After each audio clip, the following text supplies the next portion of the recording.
महाराष्ट्र की राजनीति में भूचाल लाने वाले एकनाथ शिंदे हैं। एकनाथ शिंदे के जीवन की बात करें तो बहुत संघर्षों का रहा है और बहुत सारी तकलीफें भी उन्होंने देखी हैं। क्या रही है उनकी जिंदगी, इस पर इस रिपोर्ट में एक नजर डालेंगे। नमस्कार, मेरा नाम प्रवीण तिवारी है। एकनाथ शिंदे आजकल सुर्खियों में हैं। ये वही नाम है जिनके कारण मुख्यमंत्री उद्धव ठाकरे का सिंहासन हिल गया है। इनके कारण ही सत्तासीन महाविकास आघाड़ी गठबंधन सरकार पर खतरा मंडरा रहा है। एकनाथ शिंदे के गुट ने दावा किया है कि उनके पास 40 से ज्यादा विधायकों का समर्थन है और वे सभी असम राज्य के गुवाहाटी के होटल में मौजूद हैं। जानकारी के मुताबिक शिवसेना के कुल 55 विधायकों में से सिर्फ 16 विधायक सीएम ठाकरे के खेमे में हैं। ऐसे में पार्टी में खलबली मची हुई है। लेकिन हम आपको इस रिपोर्ट में एकनाथ शिंदे के बारे में वो सब बताएंगे जिनकी वजह से महाराष्ट्र की राजनीति में बवाल मचा हुआ है। ये वही एकनाथ शिंदे हैं जो पहले राजनीति छोड़ भी चुके थे, लेकिन अब वो बेटे के लिए ही बगावत पर उतरे हैं। एकनाथ शिंदे जो उद्धव ठाकरे के लिए दुखों का बादल लेकर आए हैं, वो कभी खुद भी इस दौर से गुजर चुके हैं। 2 जून 2000 की बात है। एकनाथ शिंदे अपने 11 साल के बेटे दीपेश और 7 साल की बेटी शुभदा के साथ सतारा गए थे। बोटिंग करते हुए एक्सीडेंट हुआ और शिंदे के दोनों बच्चे उनकी आंखों के सामने डूब गए। उस वक्त शिंदे का तीसरा बच्चा श्रीकांत सिर्फ 14 साल का था। एक इंटरव्यू में इस दर्दनाक घटना को याद करते हुए शिंदे ने कहा था, ये मेरी जिंदगी का सबसे काला दिन था और मैं पूरी तरह से टूट चुका था। मैंने सब कुछ छोड़ने का फैसला किया, राजनीति भी। इस घटना को 22 साल हो चुके हैं। फिलहाल एकनाथ शिंदे ने शिवसेना और उद्धव ठाकरे के सिंहासन को झकझोर दिया है। आइए जानते हैं कि एक वक्त राजनीति छोड़ने का फैसला कर चुके शिंदे का कद शिवसेना में इतना बड़ा कैसे हो गया। कैसे वो पार्टी के करीब 2/3 विधायकों को अपने पाले में लाने में कामयाब हुए हैं।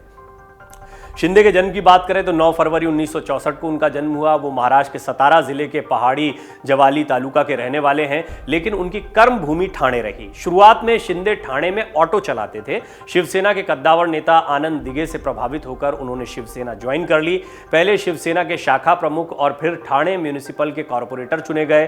बेटा बेटी की मौत के बाद जब शिंदे ने राजनीति छोड़ने का फैसला किया तो दिघे ने ही उन्हें वापस राजनीति में लाने का काम किया। अचानक 26 अगस्त 2001 को एक हादसे में दिघे की भी मौत हो गई। उनकी मौत को आज भी कई लोग हत्या मानते हैं। हाल ही में दिघे की मौत पर मराठी में धर्मवीर नाम से एक फिल्म भी आई है।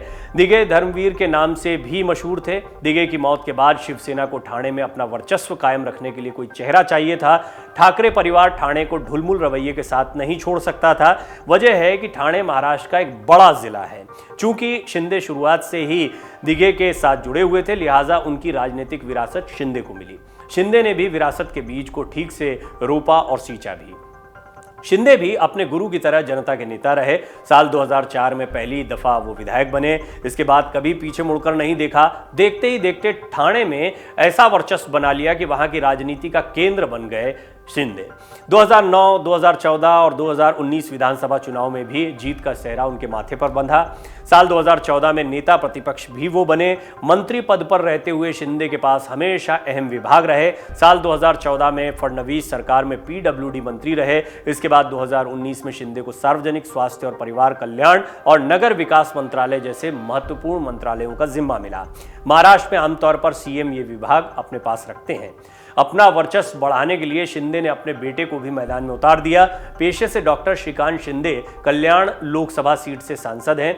कहा तो यह भी जा रहा है कि शिंदे के बागी होने के पीछे उनके बेटे श्रीकांत का दबाव है। श्रीकांत का कहना है कि भाजपा के साथ उनकी राजनीति का सुनहरा भविष्य है। भाजपा ने भी, खासकर पूर्व मुख्यमंत्री देवेंद्र फडणवीस ने एकनाथ शिंदे को अंदर खाने हमेशा ताकतवर ही किया है। फडणवीस जानते थे कि उद्धव ठाकरे के खिलाफ बगावत करने के लिए शिंदे ही सबसे मजबूत कड़ी हैं। भाजपा ने कई मौकों पर कहा कि शिंदे को साइडलाइन किया जा रहा है। भाजपा ने ही शिंदे को भी बार बार एहसास करवाया कि शिवसेना में उनकी कोई पूछ परख नहीं है, कोई अहमियत नहीं रह गई है। जब चारों ओर माहौल बन गया कि शिंदे ठाकरे से नाराज हैं और कभी भी छोड़कर जा सकते हैं, तो ठाकरे ने भी शिंदे से दूरी बना ली। महाराष्ट्र के जिले ठाणे से सियासी सफर शुरू करने वाले शिंदे को उद्धव ठाकरे का मैसेंजर यानी दूत भी कहा जाता था। जब भी किसी जिले में कोई भी सियासी संकट होता था तो शिंदे ही उसे सुलझाने के लिए जाया करते थे। इसकी एक वानगी कोविड के दौरान भी देखने को मिली। बीते 2 सालों में मुख्यमंत्री उद्धव ठाकरे ने न कोई बड़ी बैठक की और न ही विधायकों से ज्यादा मिले। ठाकरे की जगह शिंदे विधायकों से लगातार मिलते रहे और उनकी समस्याएं सुलझाते रहे। यहीं अंदर खाने उन्होंने शिवसेना के विधायकों का भरोसा जीत लिया और बगावत के लिए तैयार कर लिया। तो इस तरीके से एकनाथ शिंदे इस वक्त महाराष्ट्र की राजनीति के केंद्र में आ गए और इस वक्त सभी की निगाहें शिंदे पर टिकी हुई हैं।